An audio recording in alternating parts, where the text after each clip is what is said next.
बैठे हुए मोतबर उलमाए कराम, शोरा इस्लाम, तमाम बच्चे व बुजुर्ग नौजवान, सबसे पहले मेरा मोहब्बत भरा सलाम, अस्सलाम वालेकुम व रहमतुल्लाहि व बरकातुहू। वालेकुम अस्सलाम व रहमतुल्लाहि व बरकातुहू।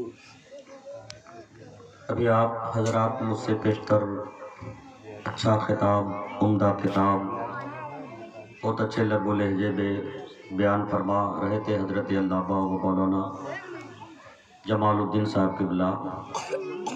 बहुत अच्छी नसीहत इन्होंने पेश की। रसूल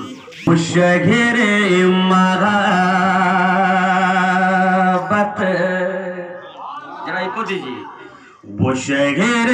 महाबत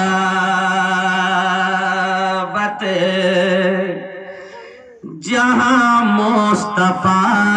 है, वो शहर महाबत और जहाँ मुस्तफा है, वो शहर महाबत जहाँ मुस्तफा है, वो शहर महाबत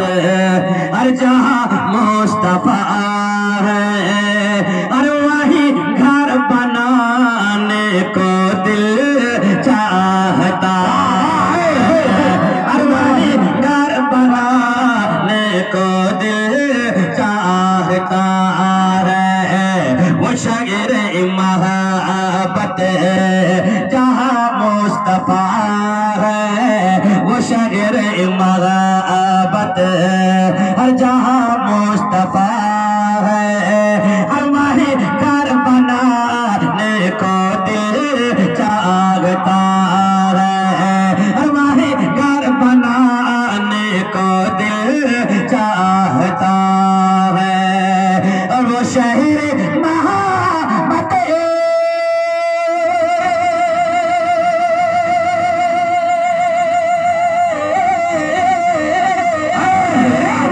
शहर महाबत जहाँ मुस्तफा है, और वही घर बनाने को दिल चाहता है, वो सोने से कंकर है, वो चांद से बेटे, वो सोने से कंकर है, वो चांद से बेटे, और नजर में